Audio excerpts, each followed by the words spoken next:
रात्रीचे 12:30 वाजलेत. शेवटी आता कसाऱ्याला पोचलो आहे. ओके. आईला 2 दिवसाची एवढी मोठी गाडी.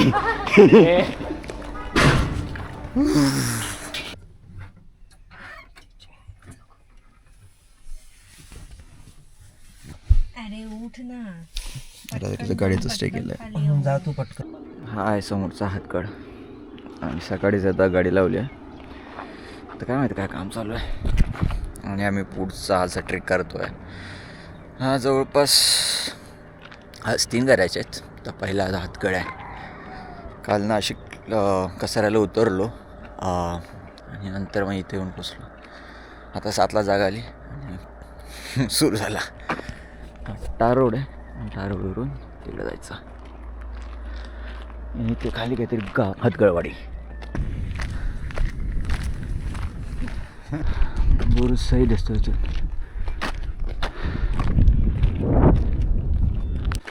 तसंच इथपर्यंत डायरेक्ट गाडी घेईल आणि सुरू करू शकू. पण तेवढं खाली काम चालू होतं पुढे नाही करू शकलो. पाऱ्या नवीन वाटत आहेत.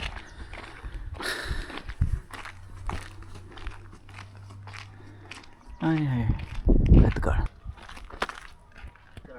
ही वाट. आणि वरती ते पाण्याची टाक आहेत. काढशील फोटो. तिथे मूर्ती आहे. मूर्ती हनुमानाची. चला हा पहिला गेट आहे. पहिल्या गेटच्या आधी हा छोटीशी केवच म्हणजे असं काय नाही. आणि दरवाजावर आहे रिषभ आहे. मे बी खाली आहेत तेच आहे. दुसरा दरवाजा इथे दरवाजा आहे जो की तुटला आहे. नॉट गोमुखी नाही. ओके हे मस्त आहे.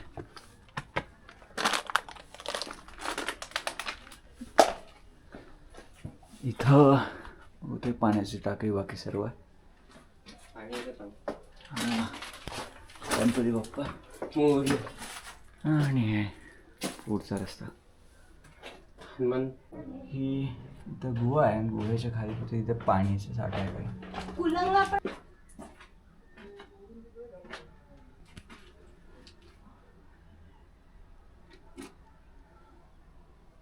नाशिकचे बरेचसे असे किल्ले आहेत ज्यांना अशा एंट्री आहे जिथं हे पूर्ण असं मातीकडचे दगड काढलेत आणि मग एंट्री बनवली आहे. तर तिथेही आणि हा पूर्ण पार्ट आय थिंक दगडात असं पूर्ण डोंगरातलं दगड काढत बनवलं आहे. 2 एंट्री आहे. आणि मग समोर एक मंदिर आहे आणि सूर्योदय. तिथे खाली पाण्याचा टाका आहे मोठा. आणि तिकडे तो मोठा बुरुज जो आपण चढताना दिसत होता. पुऱ्या याला असं रेलिंग लावून ठेवली आहे. या इथल्या वास्तू. इथे डोंगरांची रांग आहे. त्यामागे कुठेतरी खाली छोटंसं तुम्हाला दिसत असेल तर तिथे सापुतारा आहे जो की गुजरातचा भाग आहे. आणि हा हाटकेश्वर हाटगडचा हाटकेश्वर महादेव.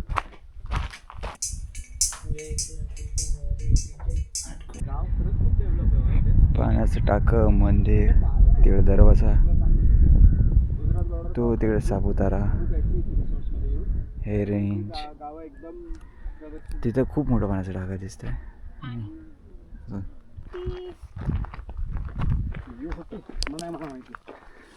ओके शेवटचा कोकण दिव्याला गेला होता तुम्ही. Height part. तुम्ही पानशेतला गेला होता आणि घोळला गेला होता. हे 3 मला आठवत आहेत. एक होते धान्यासाठी असं वरतून छिद्र आणि खाली मोठी अशी रूम. इथे पण आहे. इथे बंद केलेलं आहे. सही आहे. शेवटचे काय भिंती.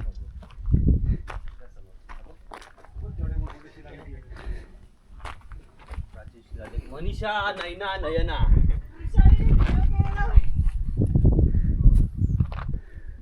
आय गेस हा इथला हायेस्ट पॉईंट आहे.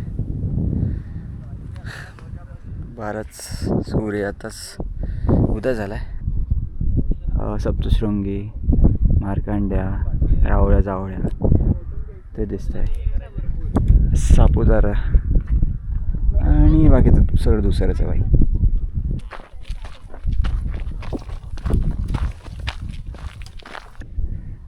धूप तो पूर्ण सपाट एरिया आहे. मे बी लोक येते पिण्यासाठी येत असावे, बट बराच मोठा आहे.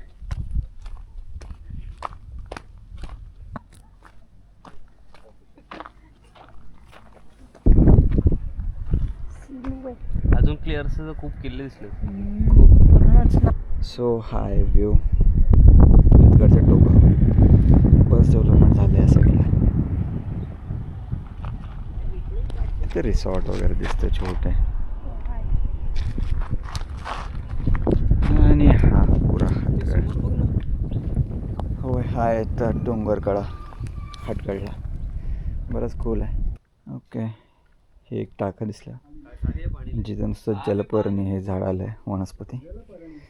आणि काहीतरी युटिलिटी असेल. आणि इथं पाण्याचं टाक नाही भाऊ. ओके, अजून दुसरं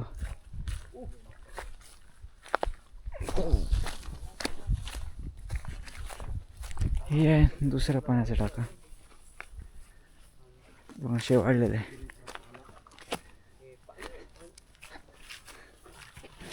बरंच मोठं आहे. हे आत्तापर्यंतचं हातगड सर्वात मोठं टाका आहे. आणि मी पण कमी बघतो असं गड किल्ल्यावर एवढं मोठं टाका. या पाण्यासाठी अजून एक टाका इथे फुल भरलेलं आहे. आणि समोर काहीतरी आहे आपण बघायला चाललो आहे. इथे वास्तू मूर्ती पण होतो. आणि खाली खूप मोठा पाण्याचा टाका. खूप पाणी आहे का काय तर.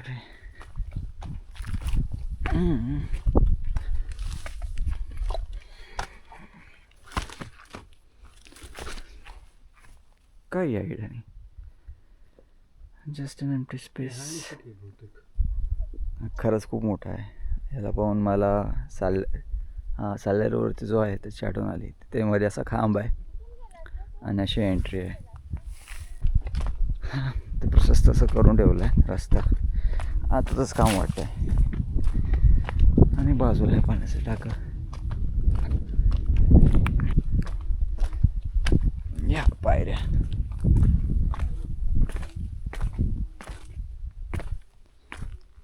ओके,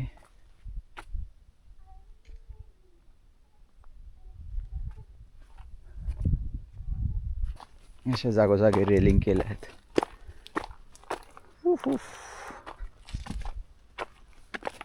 खाली हातगडवाडी आणि हा हातगडचा बुरुज जोपर्यंत दिसतो. आणि हा तो वरतीचा एंट्रीचा पार्ट आहे. आणि खाली मे बी इकडे कुठेतरी पाण्याचा टाका असावा मोठा. आणि हा व्ह्यू तो तिकडे रोड दिसत असेल तर तो आहे सापुताऱ्याला जाणारा. मला ॲक्च्युली एक हे पण आला मेसेज पण आला गुजरात करून की तुम्ही एंट्री केलं इकडे. पण ॲक्च्युली इथून 5-10 किलोमीटर तरी लांब असणार आहे.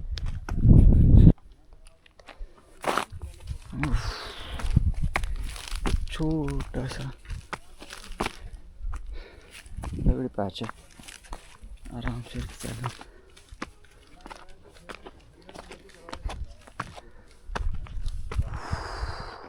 सो हा एक गेटवरून खाली उतरतोय. आणि बाजूला सर्व भिंती. इथं कुठेतरी शिलालेख आहे म्हणे पण दिसत नाही आहे आम्हाला तो. बट ती वाट आहे. ही वाटेला असं वरती चढून ह्या साईडला यायला लागणार आहे शिलालेख बघण्यासाठी. तर पाहूया खरंच चांगला आहे का. तिथून आल्यावर असं बुरुजाच्या खाली उतरून इथं असा शिलालेख दिसतो.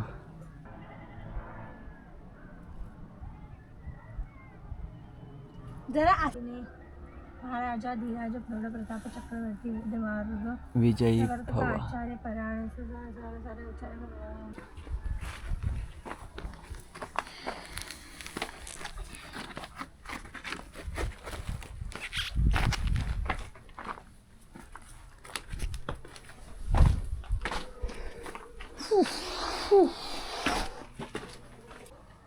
दगडावर काहीतरी लिहिलं आय डोंट नो.